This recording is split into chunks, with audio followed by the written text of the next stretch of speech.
안녕하세요, 찰리브라입니다.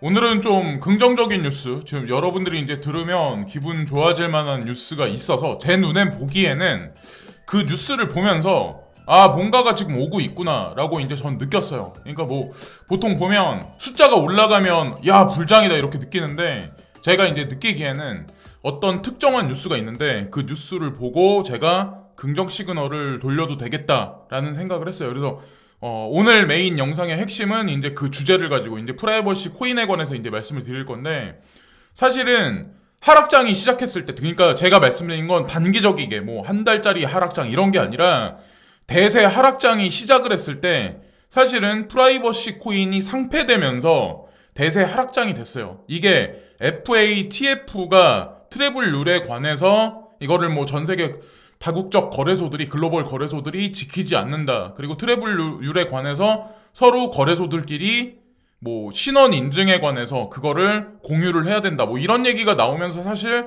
이런 일이 벌어졌었거든요. 근데 프라이버시 코인이 속속 지금 상장을 하기 시작했어요. 재상장한다는 얘기는 뭐냐면, 하락장의 시작이 프라이버시 코인 상패로 시작했으면 다시 프라이버시 코인의 재상장은 대세 상승장의 시작이라고 보시면 어떨까라는 생각을 합니다. 제 말이 논리적으로 틀린가요?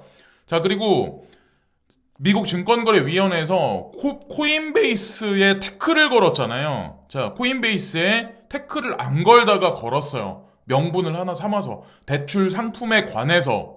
자, 이 얘기는 뭐냐면 규제안에 관해서 명확성이 가깝다는 얘기예요. 규제 확립이 가깝다고 볼 수 있다라고 저는 생각을 합니다.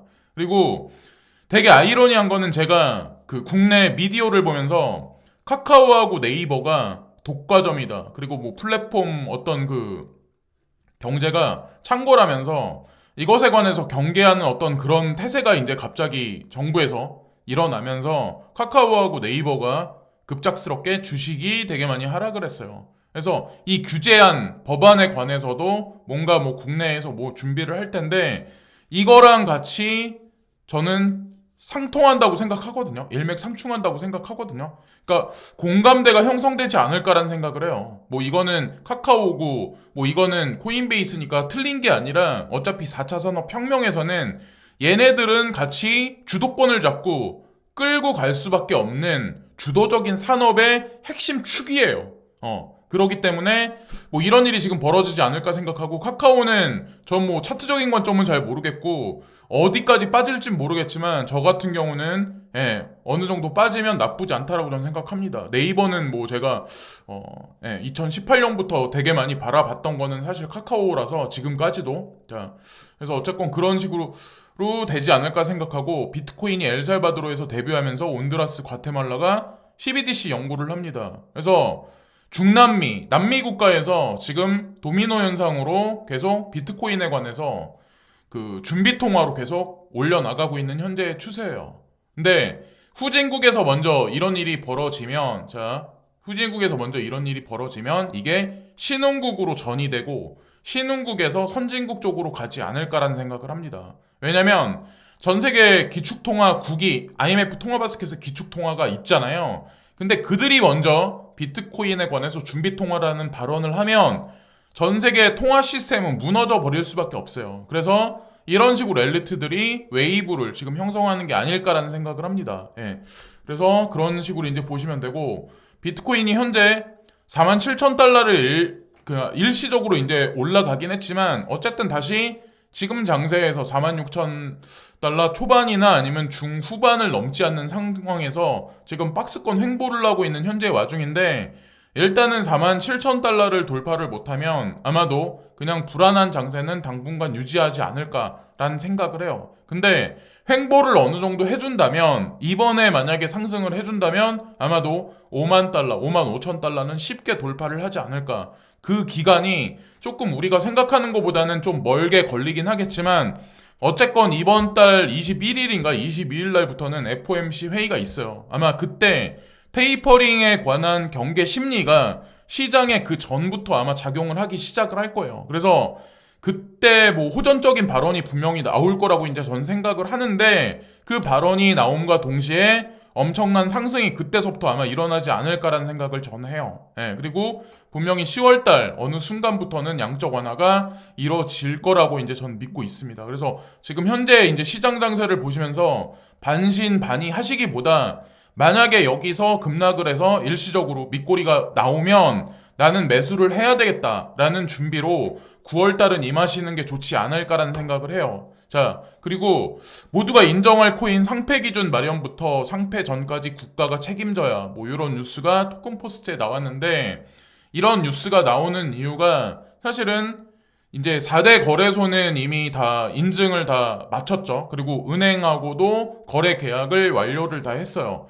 그 외에 괜찮은 거래소도 있지만 아직 그 주거래 은행을 아직 선정 안 된 데도 있어요. 그래서 불안해 하시는 분들이 분명히 있을 거예요. 그래서 17일 전에 아마 이 결과는 분명히 나올 거예요. 17일까지 폐업 신고를 하라고 국가에서는 권고를 줬고, 그 이후에는 아마 결정될 텐데, 이미 커트라인 안에 들어가 있는 4대 거래소이고 몇몇 개 이제 승인 받을 수 있는 거래소 후보도 한 2개 정도 더 있을 거예요. 그 외 거래소는 이제 전 모르겠고, 어쨌건 조만간에 이제 규제안이 나오지 않을까라는 생각을 합니다. 그래서 9월 달은 불안한 심리 상태, 그러니까 규제가 바로 있기 전인 상태이기 때문에 이런 롤러코스터 장세가 뭐 연이어서 있든 박스권 장세에서 알트코인 순환매 장세 중에도 묻지만, 그러니까 우리가 믿을 수 없는 코인들 있죠. 플립사이드 크립토에서 상위 랭킹 안에 들어가지도 못하는 코인들이 막 이렇게 숫자가 올라가면 사람들은 뭐 사가지고 그걸 좋아하는데,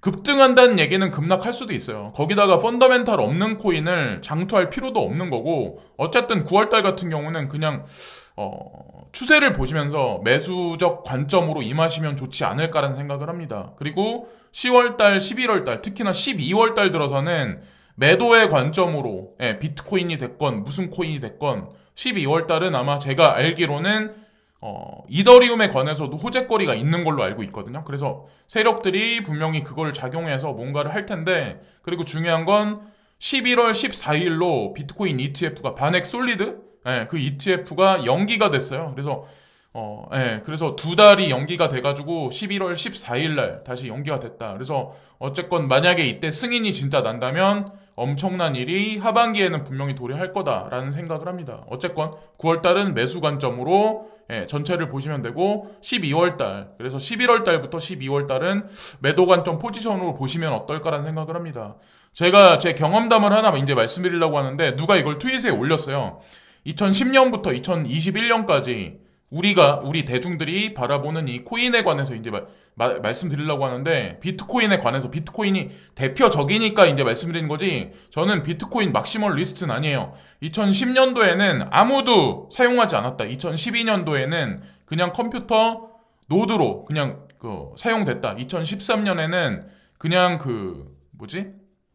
마약 밀매, 뭐 어떤 약물에 관해서만 그냥 딜러들이 사용을 했다. 2014년에는 자금 세탁으로 그냥 사용했다. 그리고 2017년에는 갬블러들이, 그냥 도박꾼들이 이걸 사용했다. 2019년에는 작은 어떤 인구 규모만 이걸 사용하고 있었다. 2020년에는 작은 어떤 회사들이 이거를 사용했다. 2021년에는 작은 국가들이 사용한다. 그럼 2022년, 2023년 되면 빅컨트리들이 이 비트코인을 사용하기 시작을 할 거다. 그러니까 준비 통화로 들어갈 수 있다는 얘기예요.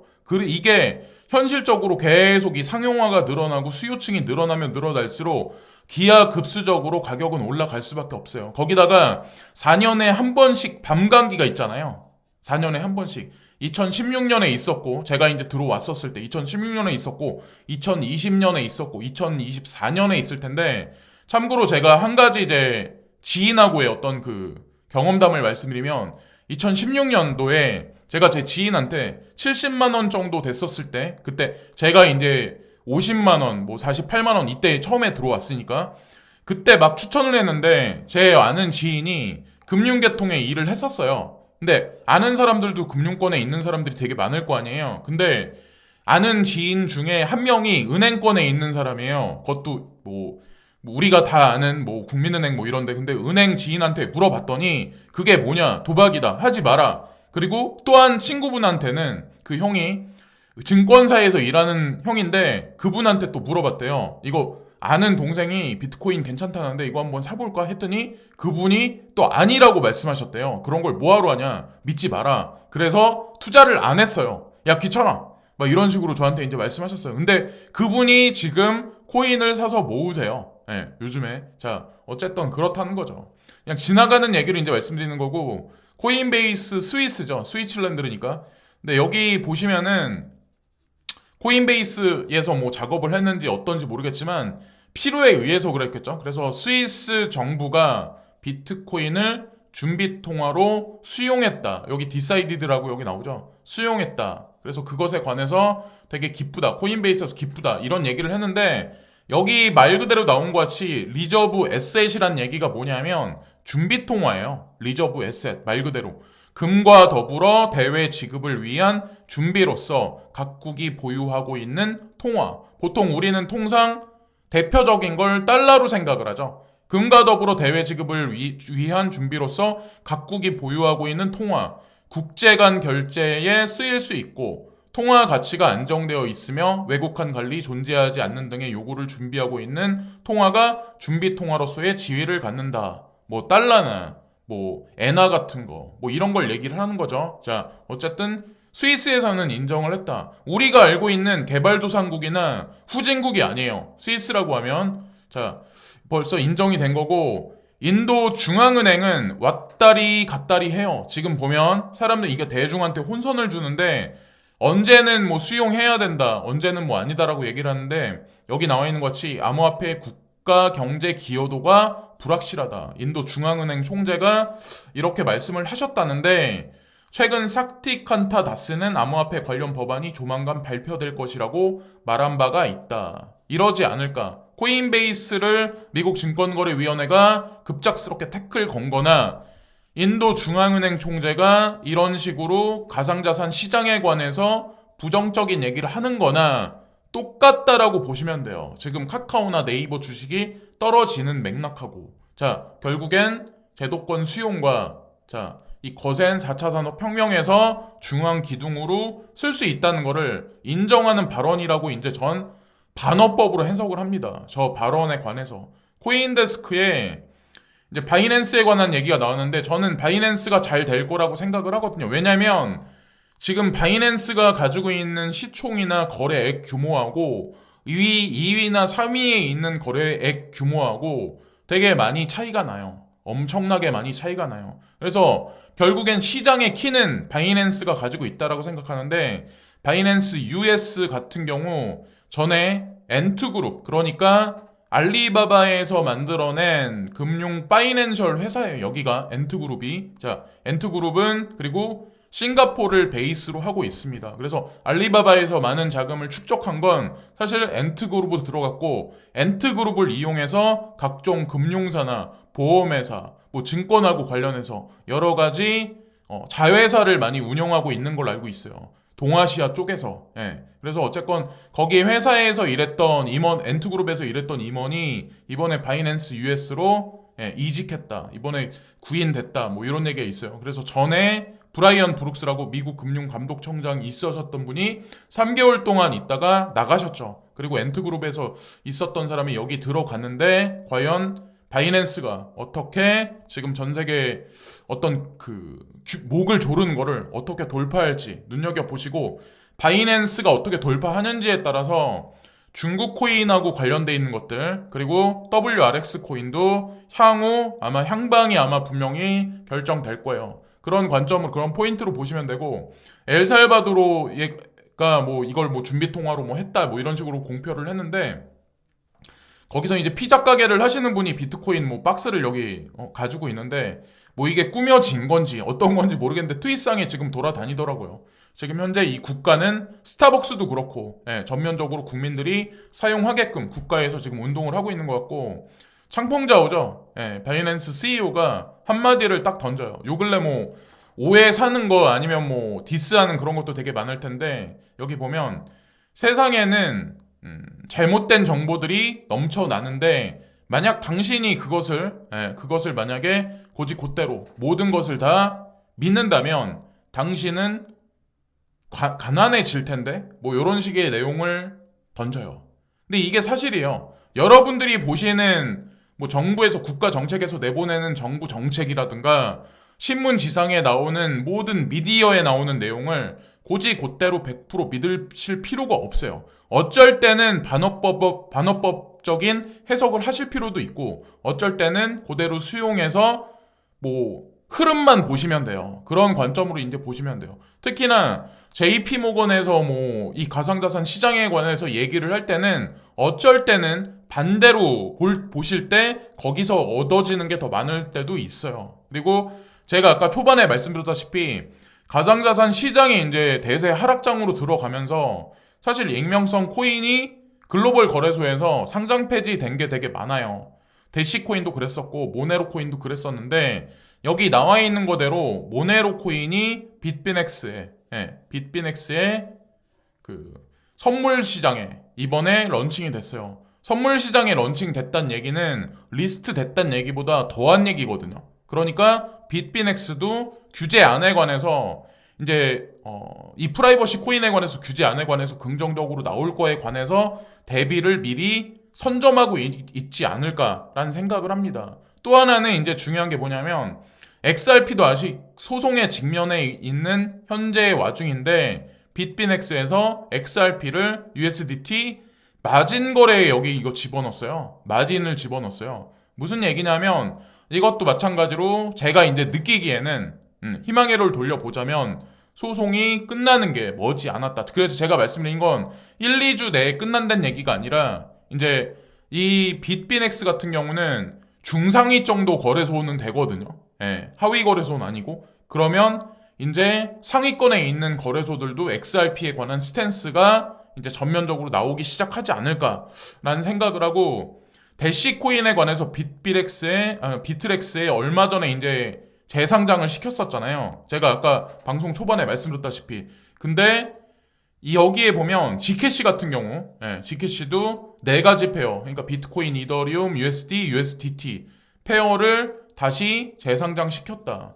이거 엄청난 얘기거든요. 그래서 대세 하락장의 시작이 이 프라이버시 코인의 상장 폐지였다면 대세 상승장의 시작이 지금 프라이버시 코인의 등장이 되지 않을까. 왜냐면 규제안이 명확하지 않은 상황에서 지금 거래소들이 이런 일을 지금 벌일 필요가 없어요. 빗비넥스나 비트렉스 같은 경우 그럴 필요가 없어요. 근데 이게 허접한 거래소는 절대 아니거든요. 그래서 이거는 비단 프라이버시 코인에 국한된 얘기는 분명히 아니다라고 저희 이제 생각을 합니다. 그럼 규제 안 하고 결국 이렇게 연결돼 있다는 생각하고 그리고 이번 달 그러니까 이제 중순 정도 되면 FOMC 회의가 이제 개최가 돼서 테이퍼링과 금리에 관한 얘기를 살포시 아마 던질 텐데 유럽 중앙은행에서 그러니까 ECB에서 인플레이션의 과도기적 목표를 어느 정도 초과할 수 있다. 그러니까 용인하겠다는 얘기죠. 인플레이션이 어느 정도 일어나는 걸 용인하겠다. 만약에 용인 안 하겠다라고 하면 금리 인상을 하겠죠. 근데 ECB가 제로금리 한지는 되게 오래됐어요. ECB가. 여러분들 아시겠지만. 지금 근데 ECB가, 그러니까 유럽이 지금 유로 같은 경우 경제 상황이 그렇게 좋지도 않은 상황이에요. 근데 여기서 인플레이션이 일어난다고 해서 금리를 인상해버리면 사람들 지금도 데모하는 사람들이 넘쳐나는데 그 사람들이 폭도로 변할 수밖에 없어요. 그래서 결국엔 금리를 또다시 0%로 했다. 이 얘기는 향후 FOMC에서도 마찬가지로 금리가 0%로 나올 가능성이 높지 않을까라는 생각을 합니다. 그리고 코로나가 잡히려면 코로나 지금 3차 접종했다. 이스라엘에선 그런 얘기 4차까지 갔다. 이런 얘기가 나오는데 미국도 부스터샷 맞아야 된다라고 지금 바이든 행정부에서 얘기를 하고 있는데 어느 정도 아마 시간이 걸릴 거예요. 그 이후에 금리 인상이라는 얘기가 나오지 않을까라는 생각을 합니다. 이제 마지막에 이제 말씀드릴 거는 100명 이상의 어떤 그 노동자를 고용하고 있는 고용주는 그 노동자들한테 코비드 백신을 맞거나 아니면 테스팅 해야 된다고 이것에 관해서 뭐 제한을 해야 된대요. 이것에 관해서 이제 바이든 행정부에서 얘기를 했는데 규제죠. 사실은 규제예요. 규제. 그래서 코로나 바이러스가 어떻게 움직이는지 과연 이 백신 맞는 접종자율이 얼만큼 올라가는지 감염자와 사망자가 얼만큼 올라가는지 그것과 연계해서 양적 완화가 향후에 하반기에 4분기에 어떻게 현물 경제에 이게 작용을 하는지 그거를 아마 같이 이렇게 매칭해서 보시면 가상자산 시장의 유동성이 어느 정도 들어올지 그리고 진짜 상승할 수 있을지 여러분들이 아마 직접 스스로 판단할 수 있지 않을까라는 생각을 합니다. 그래서 오늘은 이제 프라이버시 코인에 관해서 재상장됐다. 그게 호재다. 근데 그거는 그냥 프라이버시 코인에 국한된 얘기는 아니다. 라고 이제 말씀을 드리면서 좀 긍정적인 얘기를 드리면서 오늘 영상도 마치겠습니다. 지금까지 시청해주신 많은 분들께 진심으로 감사를 드리고요. 항상 진심으로 감사합니다. 감사합니다.